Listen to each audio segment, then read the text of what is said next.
Okay, here it comes. This is the long-awaited mallet video. I do these every so often, and then they get buried in the feed, and people lose track of them. So I'm going to try to go through all of the mallets that I use in the videos. I stock all of these. I have most of the colors available. We're going to start with the Hess 815. This is an absolute monster. And I'm going to use the 62 Soul Voyager to do this demo on it because I have it, and you would too. But it has a lot of area to kind of highlight the different aspects of each mallet. And with something this big, the 815 is great. It's almost 2 pounds, it's massive, it's heavy, and it moves all this material with almost no effort. I'd say this is something you want to use on a 36-inch or better. They are on the website, they're $180. Next up is the Deep Space. These are 130 on the website. These are very, very soft, and there's minimal attack noise on them, which I really, really like. And it has, on this version of it, has a lacquered handle, which means you don't hear all of that hand noise as you're moving on there. And the focal point on it is a little more articulated on this because it's round, and I'll get into more of that a little later. But it's easily going to move something 32 inches or more.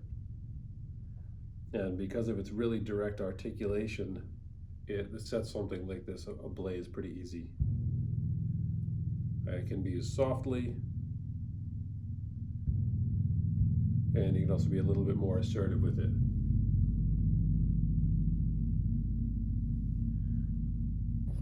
That was something I wanted to be in between the 815 and the 460 as far as density and weight. 460 is just a little bit over a pound, and it has a square head, typical Ollie Hess. And what this gives you is two different ranges when it's parallel with the surface. It gives you a much softer tone and very softer attack. Great for those subtle and really low subsonics. And when you come out to the pointed end a little bit, it's a little bit more articulated, and you can be a little bit more assertive with it.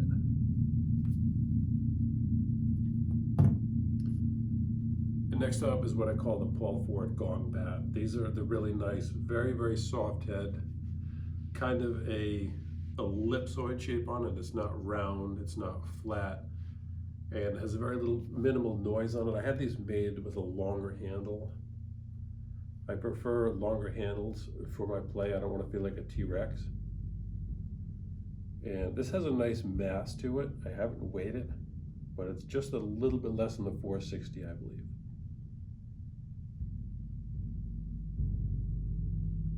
Also works very similar to the previous mallets. It has enough density to really get this thing going.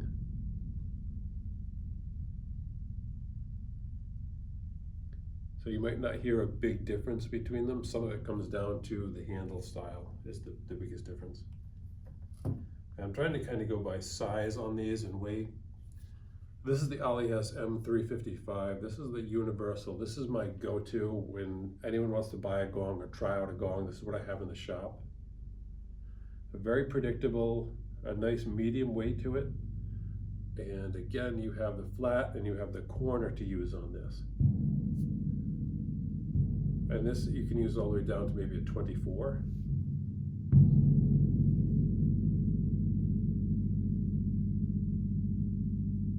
But it depends on the style of the gong. It still could be too much mass where it actually moves the gong instead of playing it. But this is always the go-to. If someone said I can only do one mallet, this is what I go for. These are 130. Next up is the Ollie Hess 200. These are the light mallet. They're very, very soft, very light. I had these made in powder blue, which you can do with Ollie as a custom order. There's a couple of kind of styles that I have where I've done that and taken a different color than what's normal stock. These are very, very, very light. Not great for something this big. You have to be a little bit more patient to get the material moving. And you see me using this with the move line because it's a nice contrast between the softness of this and the direct feel of the move line.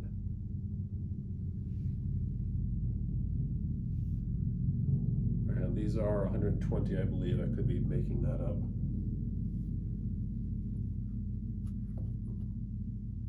And I had two other mallets made as a combination for both bowls, for metal bowls, and for the gongs. I got the direct line and the soft line. I had these made with longer handles and with custom colors. If I was going to teach somebody how to play a gong, this is what I would give them, because it's really, really hard. It's very dense. And if you're not paying attention, it sounds like shit. So it really teaches you to be very soft and sensitive to how you play.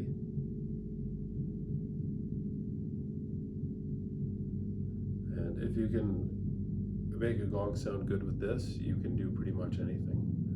I like it out on the edge. It's also amazing for large metal bowls. It's got a very direct point of contact, and it really brings out a nice fundamental. That is 140. These, I believe, are 110. This is the soft line. It's got a softer, bouncier core to it. So it's a little bit gentler. It's nice on the foot bowls, the standing bowls also, because there are a lot of material to move.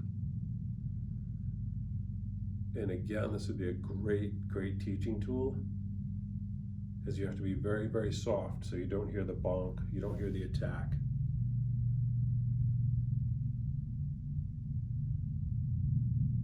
This has a rubbery core to it, very much like the move line.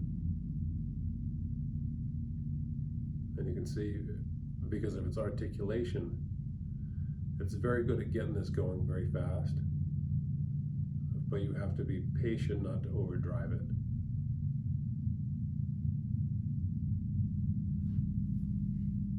And from there, we're going to go into pairs.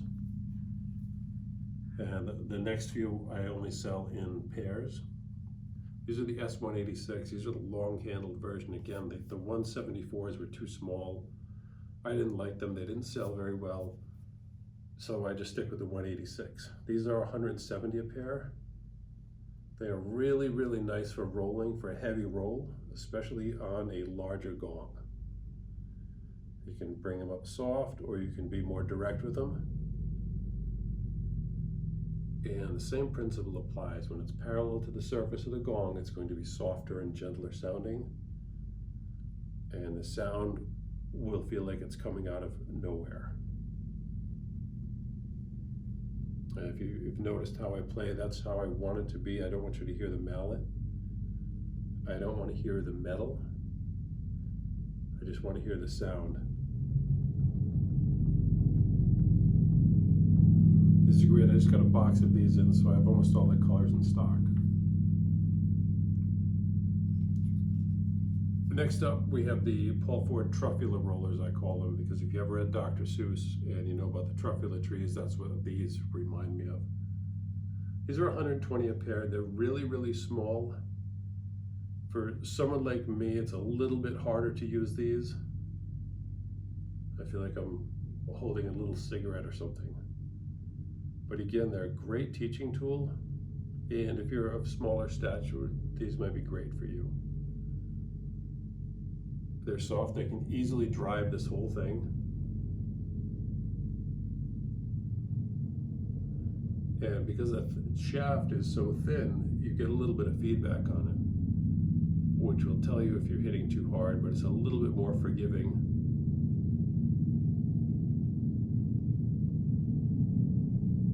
And these only come in pink.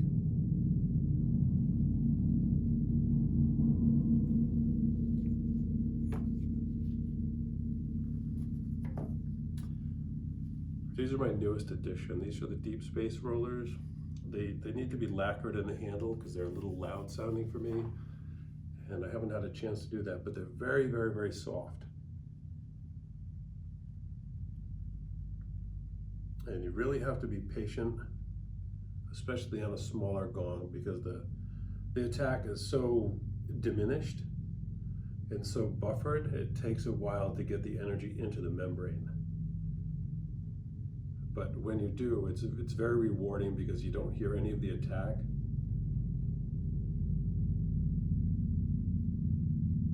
And it just, as you can hear that, it really brings those low rumbles out.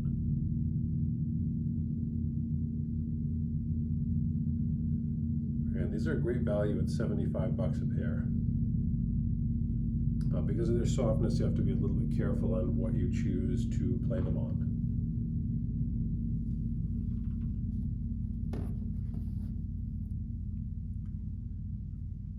Next up, the Ollie Hess M70s.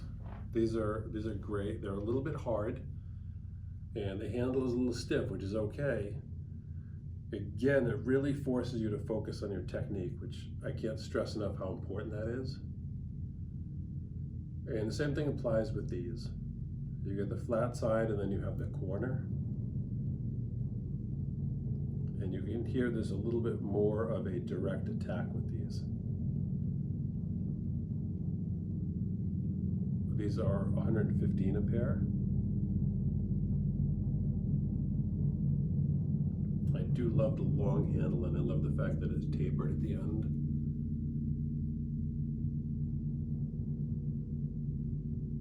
Which allows you a little bit more leverage if you need it.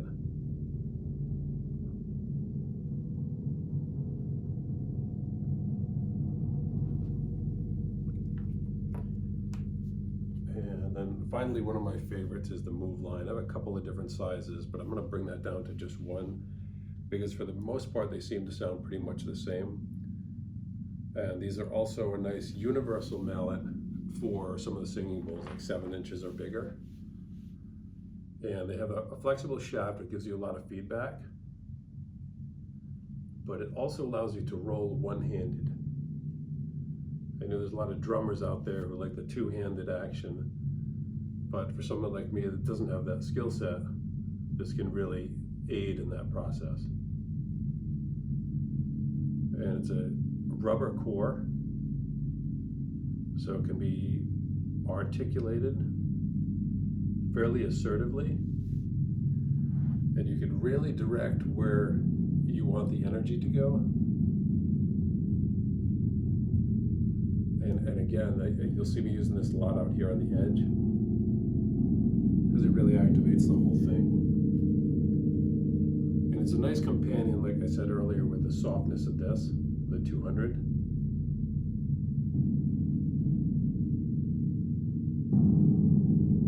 You can hear the density of that really take over.